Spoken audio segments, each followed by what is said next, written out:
Hello and welcome to Track Changes. My name's Murray Griffin from communications consultancy Earthed, and today I'm going to be talking with three guests about using drones to help achieve climate and environmental goals.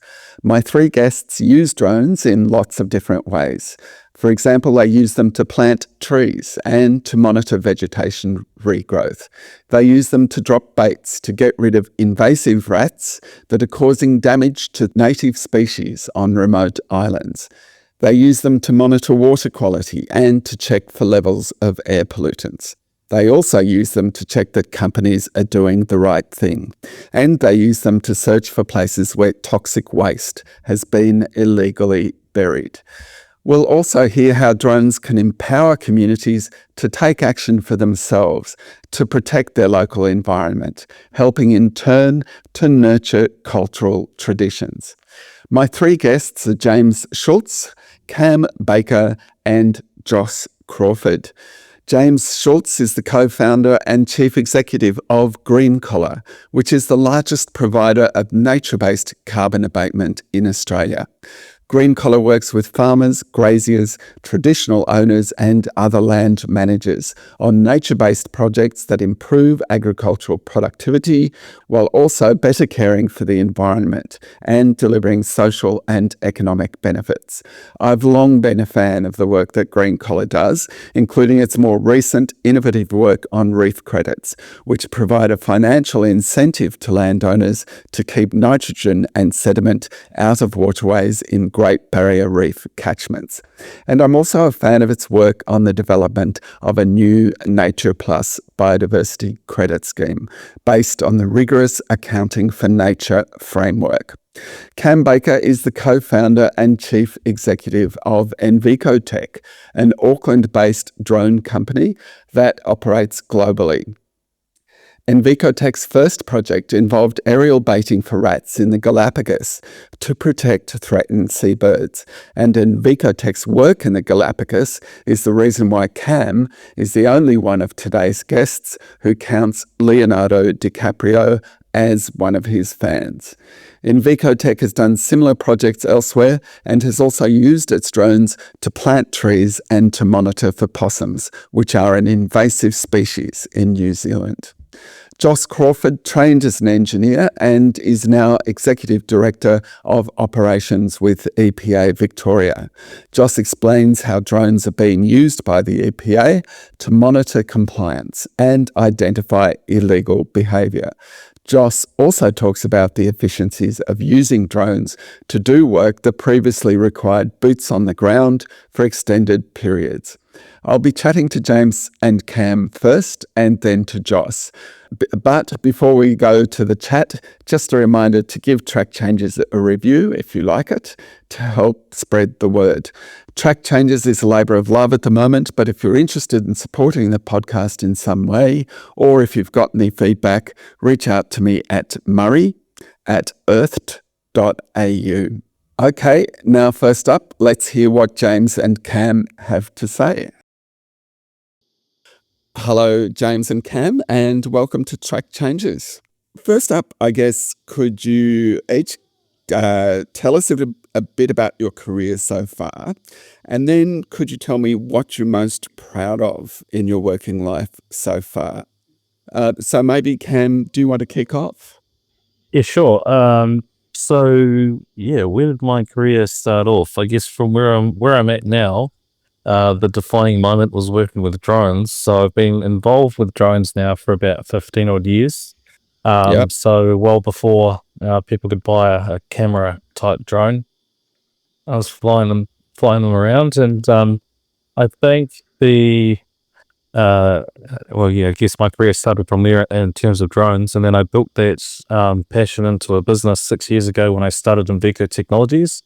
And it was really the combination of what Envico now does, which is purpose-driven conservation work, but utilizing technology in a way that we can scale the outcome and impact. So having that experience behind me using drones at a time where drones was still quite novel, gave me a really good background into leading into conservation with drones and scaling this business into what it is now.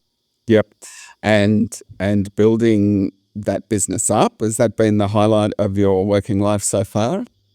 Yeah, it's been a really interesting journey because it allowed me to pair a passion that I didn't know that I really had for conservation with a skill set that I developed over a long period of time. So just having that freedom to explore a passion of mine through a business that creates impact around the world is it's amazing. I really couldn't ask for more, to be honest. Yep, sounds good. And James, tell us a bit about yourself and what's been the highlight for you. Thanks, Murray. So spent almost 30 years now, I think, working in the conservation space. Started my career initially working in the international development agency world for the bank and UN, looking at ways of trying to scale up and finance large-scale conservation, particularly in the ag sector, which is really where most of our conservation challenges lie. They're not in the national parks, they're in the private land estate. And I moved into the private sector about 15 years ago when I founded GreenCollar with a couple of colleagues. And we were really at that point in time looking at ways that we could turn emerging environmental markets towards scaling up conservation. The simple theory being if we put more money back through farm gates, we will get better conservation outcomes. I think the environment sector is one of those that is sort of topsy-turvy. We tend to think that if we put less in, we'll get more out. So we try and stop things from happening as opposed to invest. And that's really what I've spent the last 15 years of my career doing, is growing GreenCollar. And looking at ways of turning markets to deliver ecosystem services, be it biodiversity, water, carbon, etc. And that's grown into a business of a few hundred employees, and we're working right around the planet these days. And I think I'm mostly proud of things outside of work, but if you talk about my career, I think what I'm most proud of is the team that I've seen grow up over the last 15 years. The incredibly passionate, motivated, intelligent people that are all turning their minds to trying to solve this same problem. How do we actually finance large-scale nature repair across the landscape? Yeah, it's a tremendous challenge, and GreenCollar, you and GreenCollar and the team have certainly achieved a lot in that space. Let me kick off by asking you, James, tell us a bit about how you made use of drones, say, 5 years ago, and how you make use of them now, how it's changed, and what the benefits have been. It is a great question. So we've been playing around with drones, and I literally mean playing, for the better part of a decade. Lucky you. And but in all honesty, it took us a long time to be able to apply them usefully. And it really has come down not so much to the drone technology itself, but the ability to do stuff with the data that's captured. So 5 years ago, I think we were still experimenting. We're still trying to figure out where they fitted in. We're still trying to understand the cost benefit of drones versus just putting boots on the ground. Because you put people on the ground, they have the amazing benefit that they can also talk to other people. You can't do that with a drone. And so 5 years ago, I'd say we were experimenting, but we weren't really deploying the technology into our day-to-day system processes. And then the advances over the last 5 years have been amazing, particularly for us with the uptake of LiDAR technology. So we're maybe just explain what LiDAR technology is. Yes, so LiDAR, it's another. So in our industry, we're forever interested in trying to understand and track change in the landscape, and forever trying to do it with more and more precision. Although it's not just about precision, it's also trying to track large-scale macro trends. And for a long time, we've used remote sensing imagery, satellite images, aerial photography. LiDAR is a way of capturing a three-dimensional picture of the landscape using laser mounted to the drones, or you also can do it from space, although not to the same level of precision or on the ground. And the signal bounces back up to the drone, and you get a three-dimensional model of the landscape, which gives us an amazing ability to then track biomass, which is what we're particularly interested in here. Baselining biomass, and then over time eventually track change in biomass, which for us is everything, because we need to be able to understand every intervention we make in the landscape. What is the consequence of that intervention? What can we attribute to our management actions versus what is happening in the landscape anyway? And what is the interplay between satellite data, which you, also rely on, I guess, and drone data? Like, how do you marry them up? Yeah. Initially, we were using drones to as another way of ground truthing satellite imagery. So, yeah, we work with sort of all kinds of data sets with varying degrees of resolution. Yep. To the very coarse, sort of publicly available data sets, the national data sets. A lot of the stuff that people that have been critiquing these sorts of markets are using is relatively crude. And then you sort of step down in varying degrees of accuracy all the way down to LiDAR, which, it's almost a complete answer when you get drone-based LiDAR. This is what is in the landscape. But it used to be very expensive to capture, and still is very expensive, I should say, but just not as very expensive. And so we would use drones in the same way that we would use going out to sites and putting a string around a 10 by 100 meter plot and measuring every tree to ground truth the satellite imagery. However, now that we're getting more and more sophisticated capability with the drones, you can almost map entire properties with a drone. And so we're no longer using it for ground truthing as much as we are using it as a complementary data set. So we might have a LiDAR data set because it's a three-dimensional picture, but it won't give us our historical information.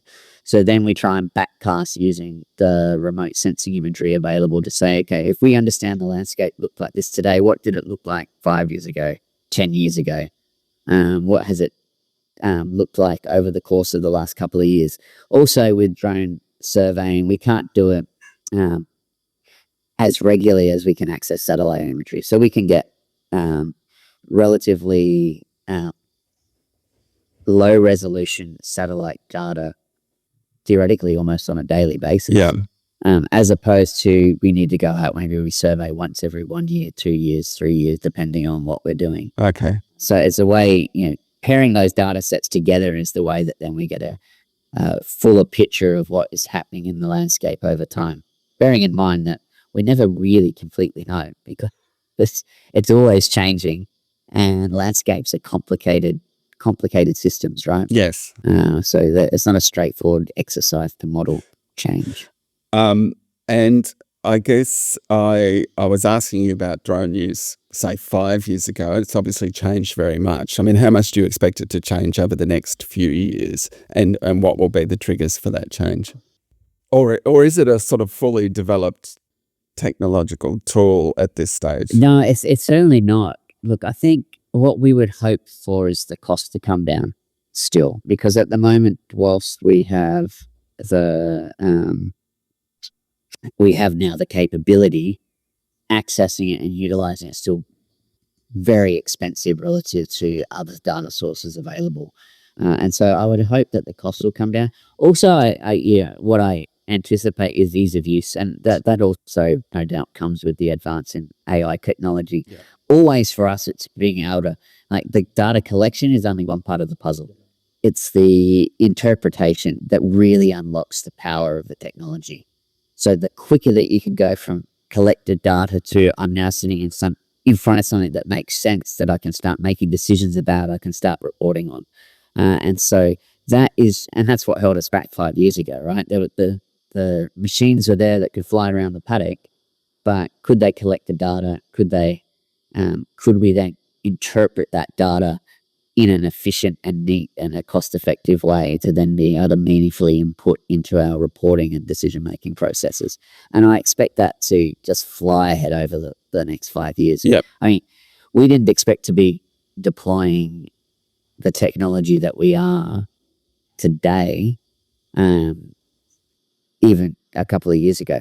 Bearing in mind, we also collect a lot of the LiDAR data with light aircraft. So it's not Right. expressly limited to drones. One of the constraints of drones is still range.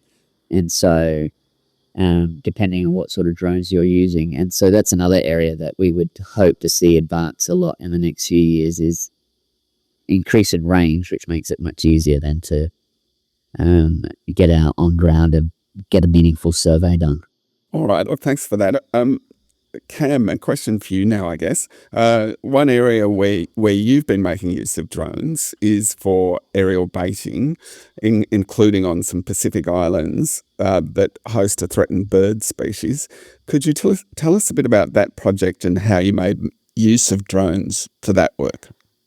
Yeah, so I guess actually our catalyst project to start Envico Technologies was to use drones to do aerial baiting on the Galapagos Islands. Oh, really? One of the Galapagos Islands. Yeah, it was an amazing project and eye-opener in terms of biodiversity. And so, we were the world's first to deploy bait using drones. And the idea behind it was to understand the cost benefit, I guess, between what was currently available in the market, such as helicopters or boots on the ground.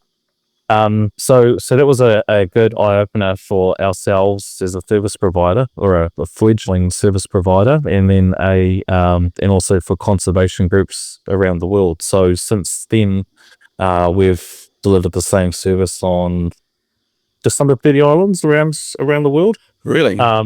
Yeah, it's been an amazing journey and one that keeps growing. But I would touch on something that James pointed out, is that whilst the natural world has a lot of focus in terms of conservation aspects, it's the agricultural space that we see ourselves pushing towards more and more from a customer demand perspective. So tell me a bit about that. Like, why is that the case for you? It does come down to costs.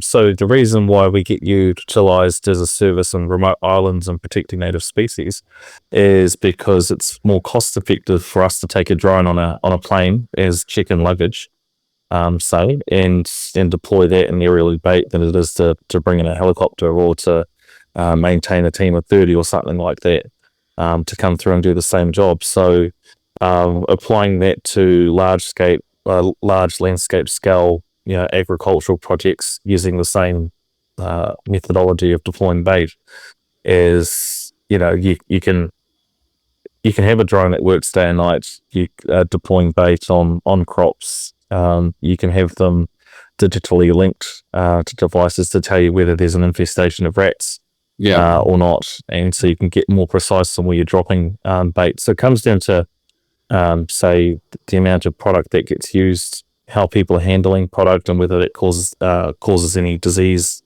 in the community, and lots of different aspects that that we initially thought were just specific to island eradication projects, but actually they have a grander scale and more impact on the agricultural aspect. And are you using them in that way at the moment, or is that sort of the next thing?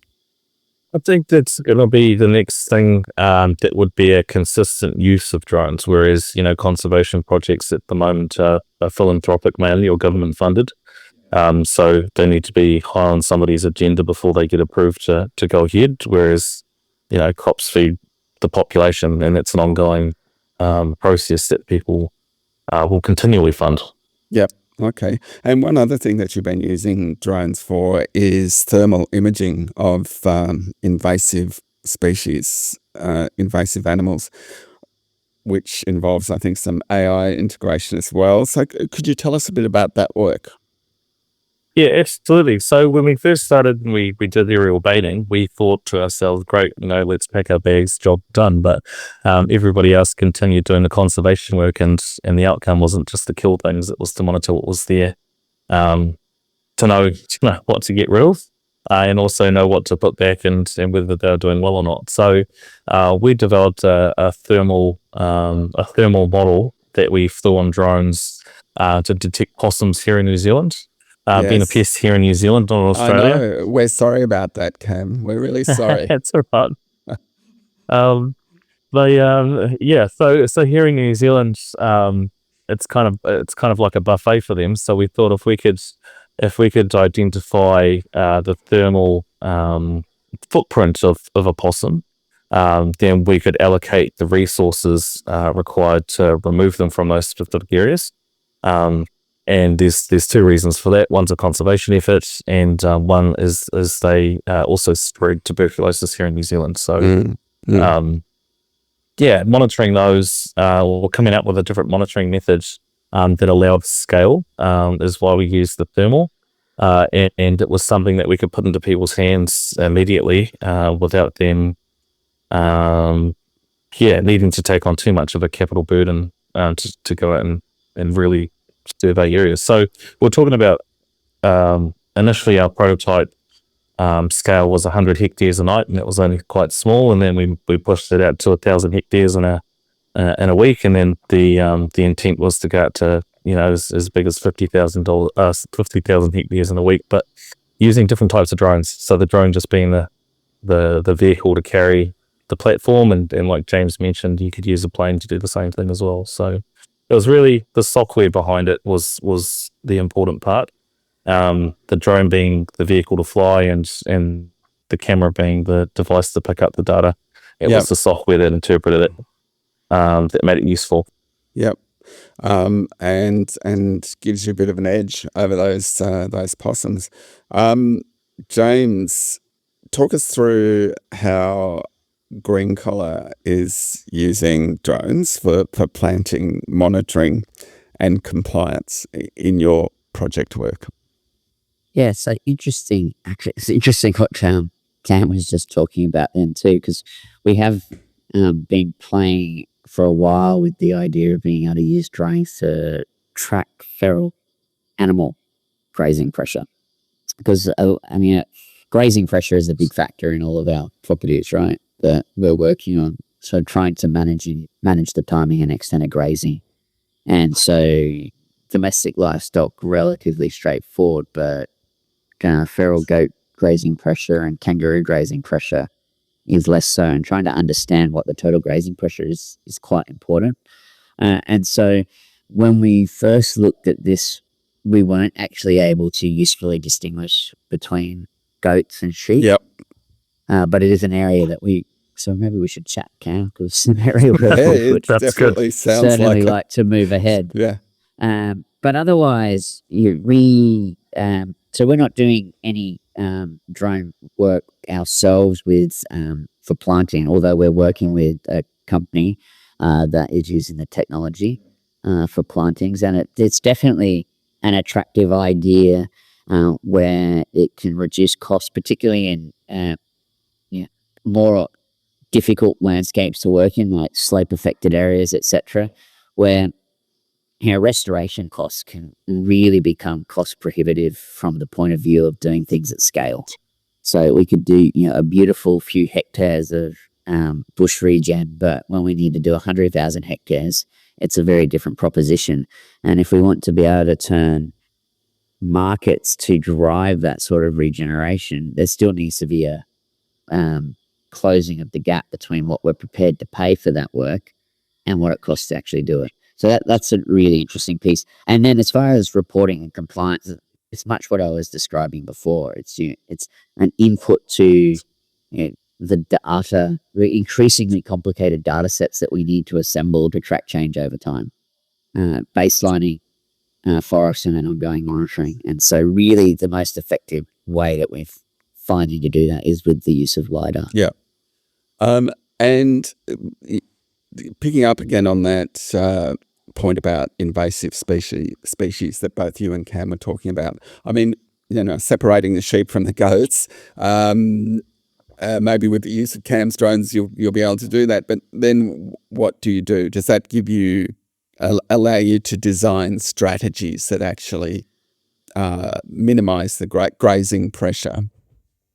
Yeah, what it does is it lets us understand what the total grazing pressure is. So the really important thing for us is that particularly where we're working with natural regeneration, is making sure that we're limiting grazing pressure at key moments in the life cycle of the forest. So you say not much happens through the middle of a drought, but then we have a big rainfall event, and then shortly thereafter we will have a very significant recruitment event.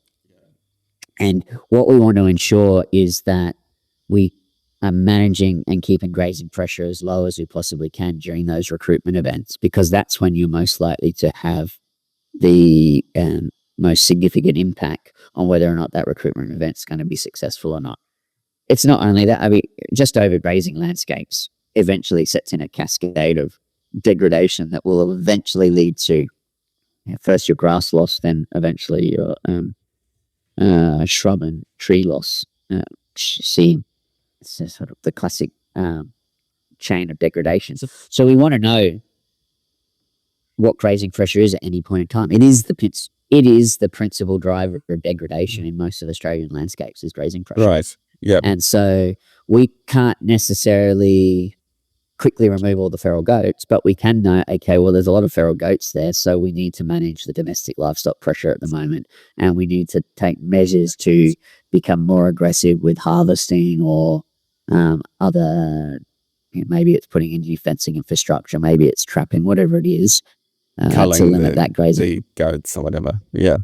Yeah, I mean, typically we don't cull goats because they have commercial value, so it's normally harvesting. Yeah. And limiting their access to areas that we're trying to regenerate. Yeah. So it amounts to the same thing. We're taking them off the property, but rather than just shooting them in place, which they will do in sort of more remote areas, park, etc. Same, camels, for instance, they do the same thing. Yeah. Actually cull.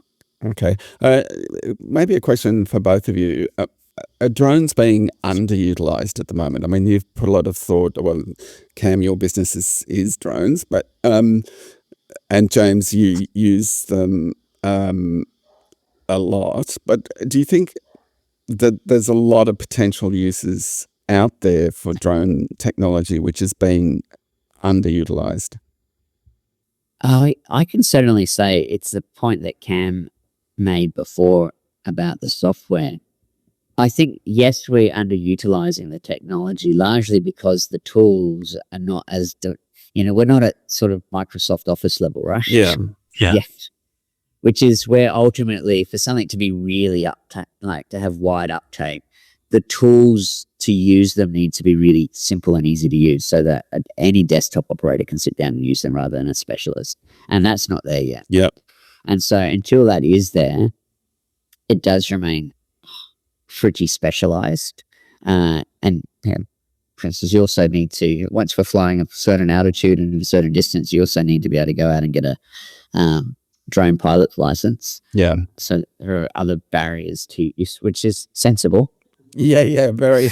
But I think probably we are underutilizing still what we could be doing with the technology. Cam, do you agree with that? Yeah. Yeah, I absolutely agree. So, we've been in cases, we get random emails all the time about different projects, different development options and ideas from people all over the world. And it's almost like they've tried everything else and they're happy, even if they've never seen or heard about drones before, they're happy to give it a go now. So it's an interesting, kind of start to a conversation, but you can see that they probably could have used drones 5 years ago had it been available to them. What I have noticed though is that in developing countries that haven't had a lot of infrastructure laid out for themselves on an agricultural perspective sake, let's take that as an example. Yes. Are able to skip the latest John Deere option and go straight for a drone. They haven't had to go through that same cycle that, say Kiwis or Australians have gone through in terms of tech development and bought the new thing every year. They're actually able just to jump straight to the latest piece of technology. And you see that in Pacific Islands as well, now that they've got a lot of funding behind them for green type projects. They're able to assess all types of technology out there, and drones are just one of those options. So can you expand a bit on that? Like, can you give me some examples of some countries, developing countries, or countries in the Pacific, where you've observed this happening in specific situations? Yeah, for sure. So for an example, we've been doing some work on Palau, and one of the islands that we eradicated there was more of an example to show that, with the amount of islands that you have, if you have this technology available to yourselves, Yeah. you could go out there as a community and go on and successfully eradicate rodents from each and every one of these islands in a progression, rather than having to have a workforce available or to bring back helicopters onto the island. It just gives people that scale that wasn't there before as an option to consider. Yeah. Okay. And for an agricultural example, using drones to spread bait on, say, sugar canes, you could take out a huge amount of the labor force that might not be there, or as an aging workforce, Yes. and scale it 10 times faster than what you would if you had the equivalent human available. So they're able to use that tech in a more scalable way. I mean, just coming back, those are both really good examples, but coming back to the Palau one, it must be kind of thrilling for the community to be able to think, well, yeah, we can do this. We can Yep. look after our own islands in a way Yep. that we haven't been able to do before. And is that the sort of reaction you're getting when you talk to people about this opportunity? Yeah, that's the stuff that fuels my fire. So when I first started this company and we got the chance to go to Galapagos for the very first job, the outcome of that was food security, removal of disease from rats by food crops, and they were able to go to a organic food model where they could sell their food, their local produce, at a high value within the community because they eradicated rats. And so seeing those immediate changes, and it's not so generations, hearing that generations have lived with rats, or generations have lived with the fact of knowing that they don't have a tortoise that used to be here anymore, within the space of 3 to 4 weeks, that changing, and it's forever being the case, going on for generations to continue. Yeah. You can't sit there and think and not think, wow, how many other islands around the world are in the same position.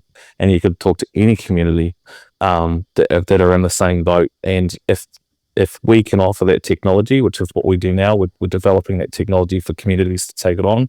We can't be that small little group in New Zealand that needs to travel around and think that they can fix the world.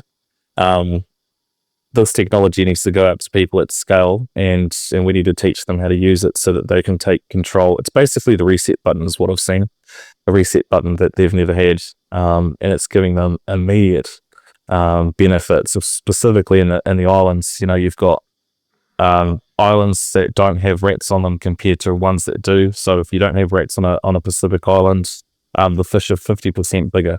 If Really? you don't have, if you don't have rats on islands, why is it's that? just that they get. I'm not too sure the exact details, but there's a report done by the Australian government specifically on it. But you just have a greater biodiversity outcome, and we're going to communities that used to harvest eggs from birds that will come and migrate to islands. So they'll harvest eggs in the food source, and they haven't had that for generations. We come back, and now the birds are back. And you can continue those conversations that their grandparents used to have, with the generations that are younger that are seeing the birds return. So it's kind of like you kind of get a cultural link just as much as you do. So, conservation benefit, you really do get to connect with people because you change, you change the community in 3 to 4 weeks. Yep. No, that's amazing. That's a great example that you've given there about drones empowering community, and coming back to you, James, because all your projects are basically they're partnerships. They're partnerships with farmers, or they're partnerships with various types of organisations in the community. And I guess I'm wondering, and particularly say in some of the new areas that I'm not sure if you're moving into. I don't know if you're doing any blue carbon work or whatever. Do drones facilitate, I guess, or help to help to make those partnerships stronger, or to, I guess, empower your partners to be more involved, more hands-on in the project? It does come down to that ease of use idea and the ability to do things meaningfully as well. So we have actually done some like training work with some of the TO groups that we're working with around drone use. However, at the moment, particularly given that our focus is on things like LiDAR, it's pretty specialized. Yep. What would be nice is to be able to have products that then are more meaningfully useful on a day-to-day sort of management decision-making basis on the farm, and that is very attractive. We certainly aren't there yet, but it is something that we have been looking at, not just drones, I should say, but a range of offerings and solutions that we can give more information back to our project partners who are always asking for more, always want more information to inform their decision-making processes.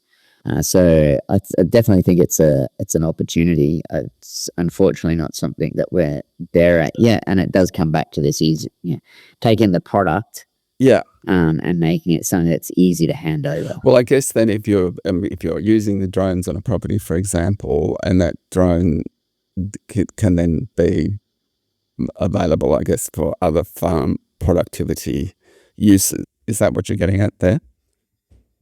Yeah, well, it's just like you're collecting more information than you're just using for your project, right? You're collecting a whole heap of other information, but you got to be able to interpret it and then be able to pass that information usefully over. So for GreenCollar, for example, we're always very, very interested in GreenCollar. Yeah. And so feral animal, total grazing pressure, all this sort of stuff that we're talking about are all really important things to know from a farm management perspective. Yeah. Okay.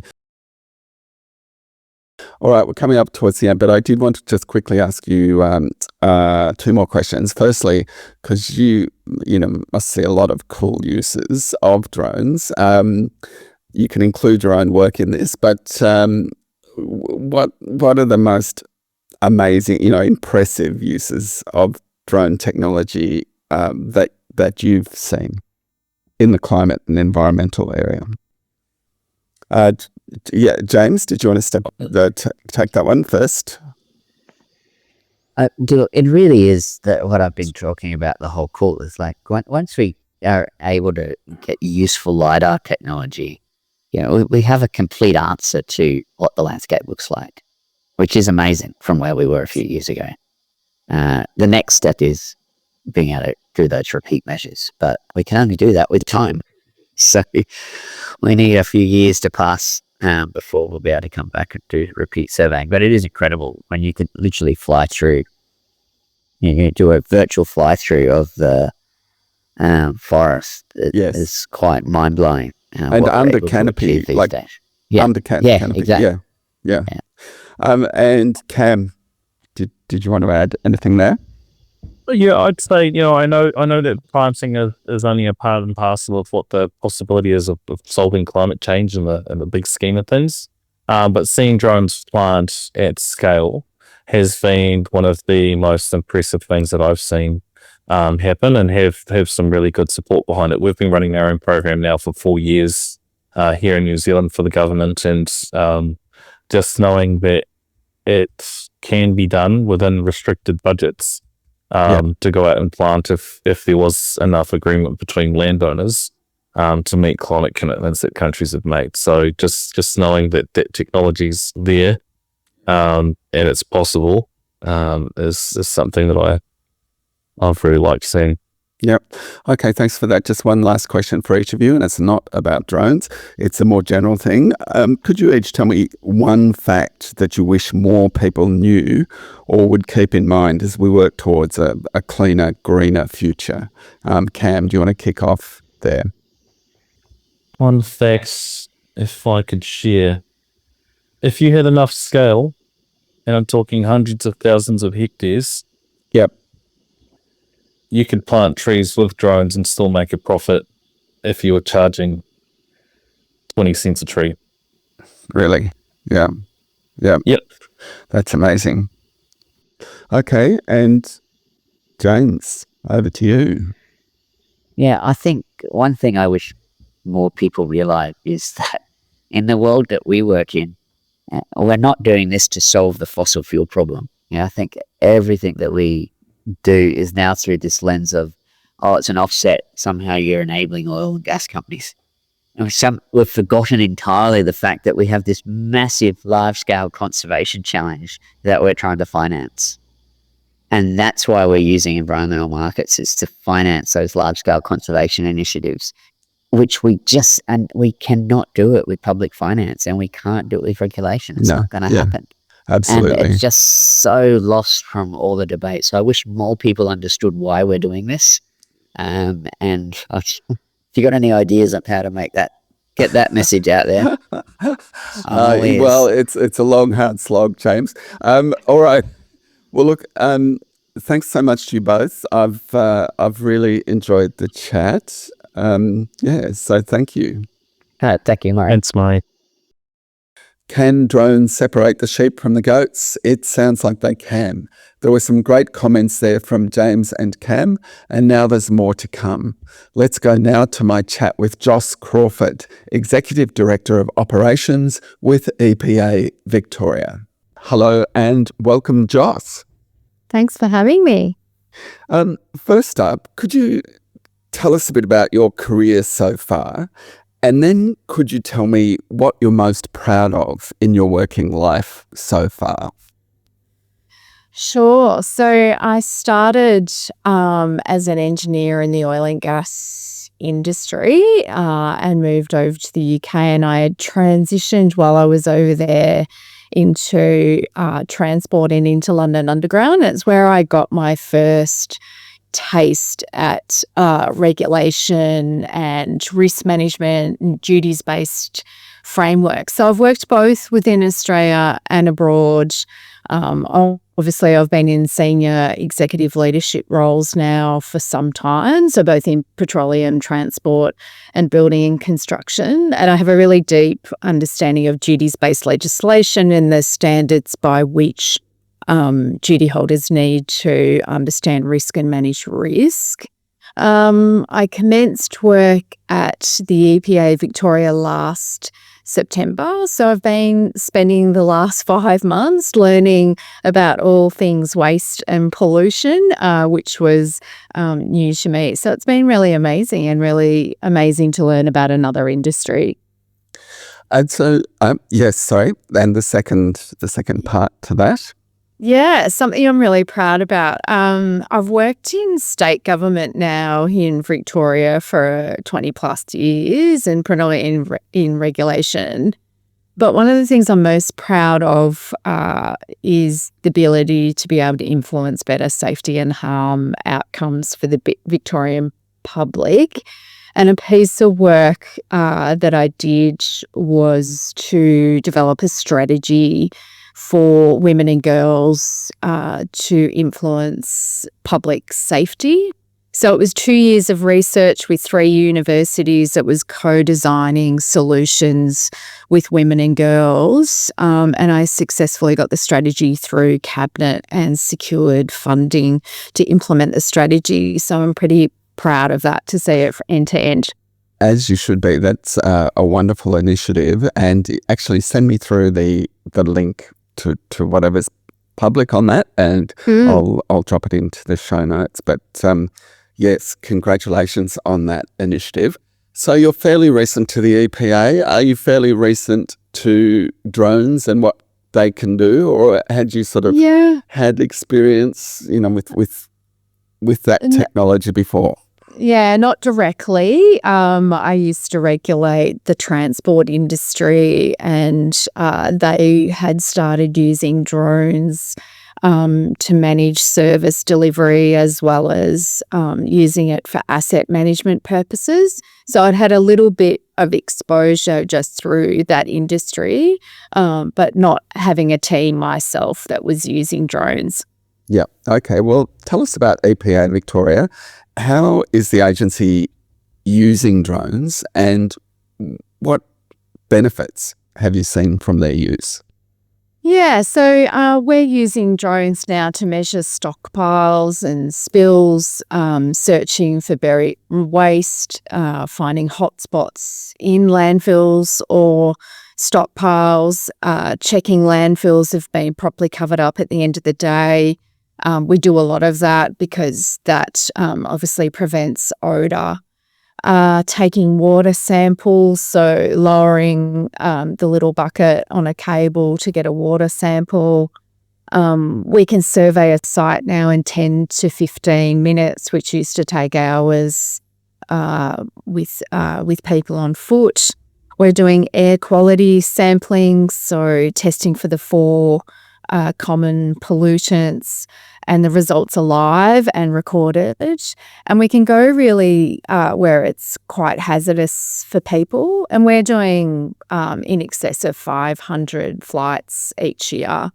Really? So, yeah, so the benefits are, they're efficient, they save time, especially on difficult and larger sites, and it complements the work of the ground staff. We get accurate information that allows for more informed decision making. They don't replace staff, but they greatly increase the amount staff can achieve in a short time, and the technology keeps improving. So, drones don't replace staff. They increase what EPA officers can achieve in a short amount of time. More inspections, advice to duty holders, and more prevention of pollution and fires.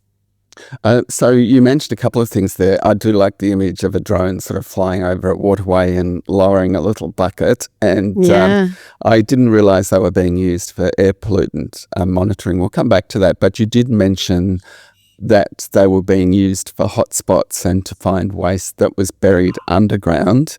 Yeah. I guess the thing that comes to mind is, well, they're up in the air. I mean, how are they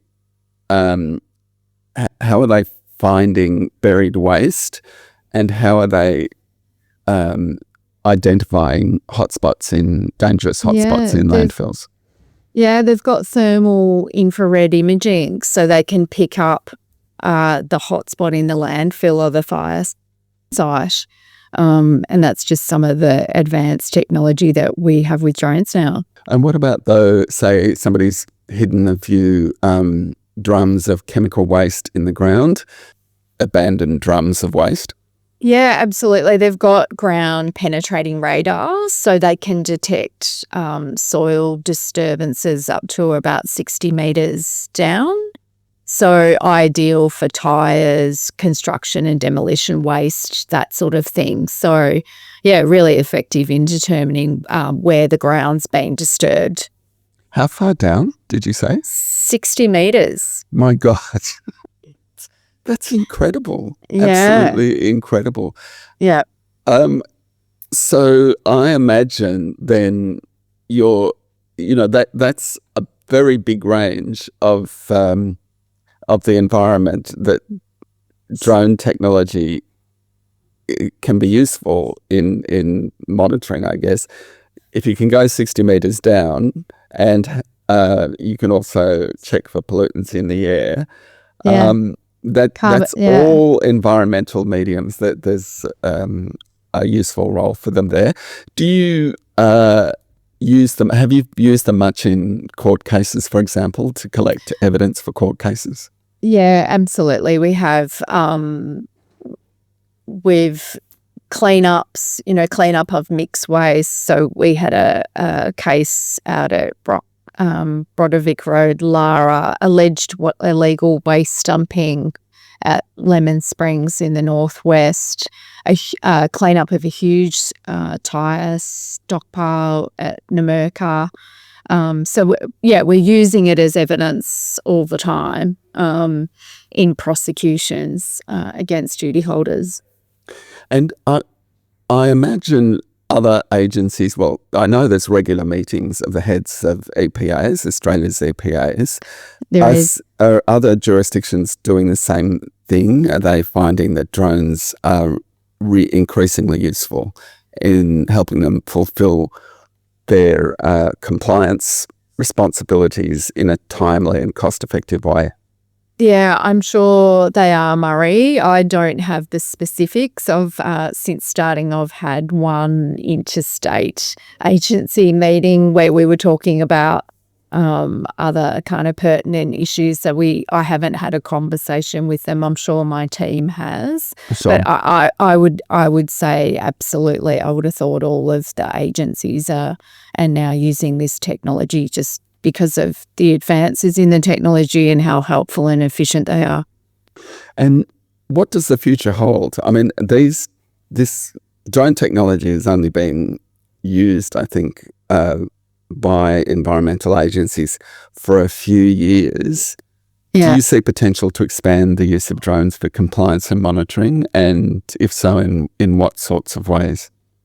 I think for us, it's them becoming more autonomous. So, we could have a drone, say, in a box that can be housed near a large site that needs a series of, compliance or progress inspections, and it could be launched and flown remotely from an office in Melbourne. So that just saves on travel, staff travel and setup time. It could be driven to a site by some of my regional staff and then launched and flown from our CBD office. So just it becoming more autonomous would just save even more time and be more efficient. We've also got, some existing drones are equipped with the new aerial air pollutant detection and mapping system. Yeah. So, as I said, collecting the water samples and the other things, but the gas detection system provides detailed information on the move, so real-time gas concentrations and distributions. So help assess emissions from landfills, oil and gas refineries, wastewater treatment plants, so we can pinpoint sources and target the measures to resolve them. Yeah, so I think there's a lot of opportunity with this technology, and, we're just looking at how best we can use it for, the greatest risks of harm relative to waste and pollution. So do you have actual drone staff? I mean, who operates these things? We do. Or you do? You need to be trained, and obviously we need to conform to all the Civil Aviation Safety Authority regulations. So yes, everyone's trained that use the drone, and, we take it incredibly seriously in complying with those regulations. Okay. So EPA is using them increasingly. Have you noticed that your regulated businesses, the licensed businesses that you regulate, are they making increased use of them for their own, compliance checks? Yeah, I think it's still early days though. We have seen some landfill operators starting to use them to inspect their operations from the air, but we're not actually seeing a lot of use among all duty holders at this stage. And you expect that to change, though? You think that they'll find the same benefits that you've found? Absolutely. I think, and obviously we'll be sharing, we share our, information and data to be able to regulate them and how we secured the evidence. So I think it's only a matter of time until they understand it's quite a small investment for quite a big game. Yeah. And what about on the community side? Like I would imagine that having real-time data and having sort of real-time imagery and so on would help to maybe get everybody on the same page on particular issues and build confidence that that compliance actions are being taken, or that emissions are within regulated bounds. Yeah. Is that something that you've noticed or that you see potential for, that it will help to instill public confidence in compliance? Yeah, absolutely. I think, some of the recent fires in the Gippsland area, we had all sorts of monitoring equipment out there looking at air pollution and informing communities about when it was safe to re-enter. So absolutely for us, it improves our reputation with the community to say we have this technology, we're using it wisely, and it's giving us amazing intelligence so that we can make agile decisions. So absolutely, I think it's improving our reputation.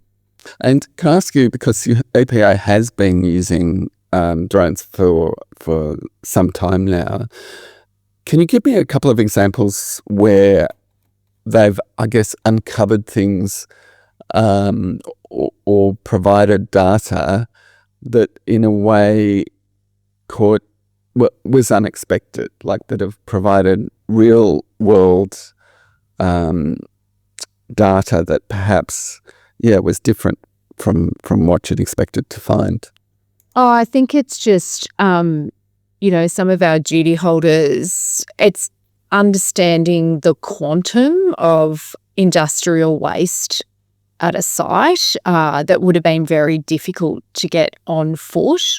So, we've prosecuted duty holders, but we've, prior to prosecuting, we've asked them to, remove and manage appropriately, large stockpiles of waste and things they've got on their premises. And the drones, for both used in that surveillance manner and also in that evidence gathering manner as well. So, with the ground penetrating radar to survey illegally dumped industrial waste at a certain site in Gippsland, there was over 300 tonnes of waste found. Really? We wouldn't have been able to determine the extent of that without using a significant amount of resource to be able to do that. So, it's just incredibly beneficial, where we've then gone on to prosecute those duty holders and they've been fined.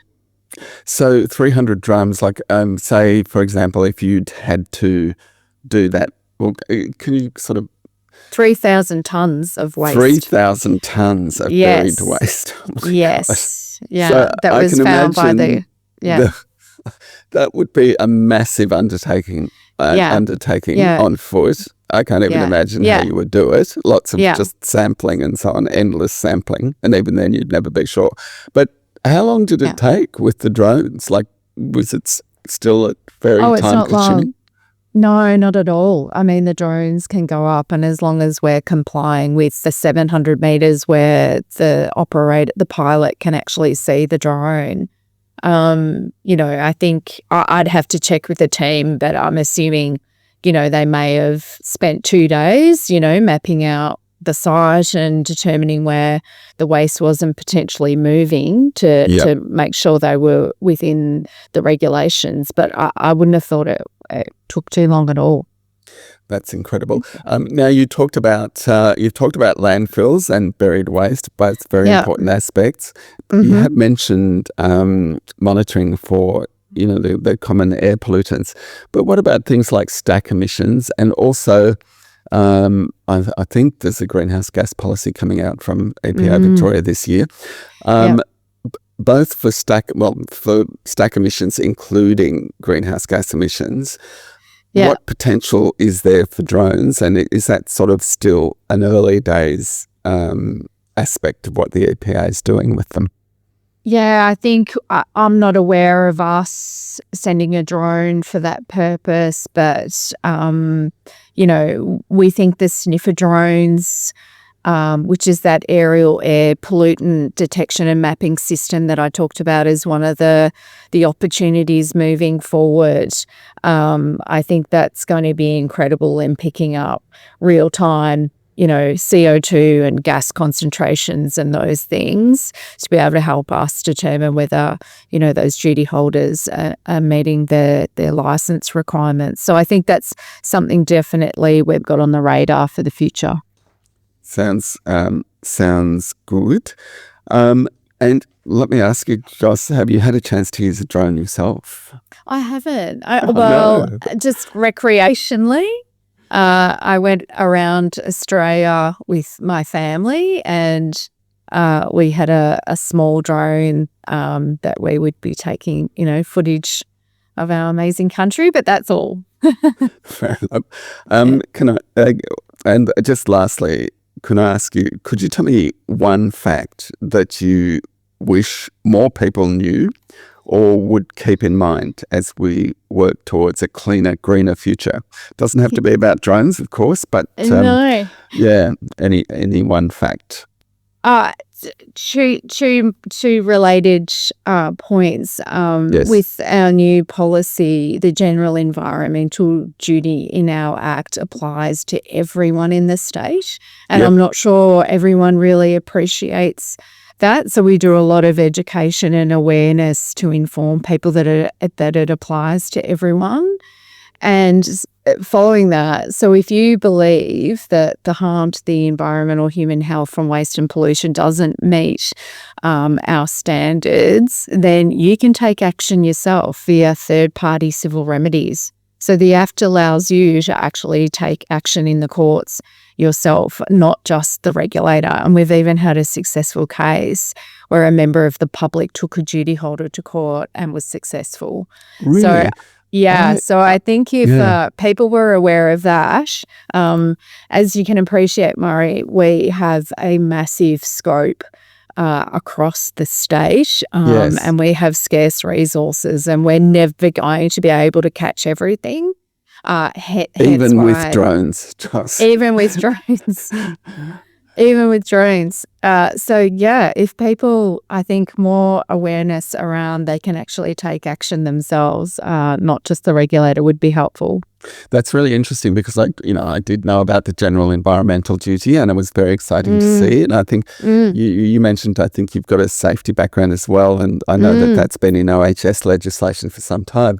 But I had forgotten that thing about third-party rights.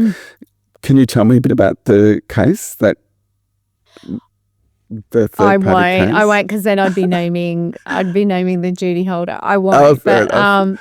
Fair yeah, enough. it was a member of the community that was most displeased with their environmental performance. And as you can appreciate, when we, prosecute, it takes a bit of time for us to do a proper investigation, get all the evidence and move things forward. And they got in really quickly with some information that they had that was publicly available, and they were successful. Yes. Well, it just goes to show what can be done by a regulator or even a citizen with a drone and a general environmental duty. Yeah, that's it. Yeah. Okay. Thanks very much, Joss. It's been a pleasure talking to you. Thanks. I know you're incredibly busy, so thanks for making time. No problem. Thanks for having me, Murray. It was great fun. That's it for today, folks. Thanks for listening, and I hope you enjoyed today's episode. Coming up soon on Track Changes are episodes on direct air capture of carbon dioxide and an episode on salaries for ESG professionals.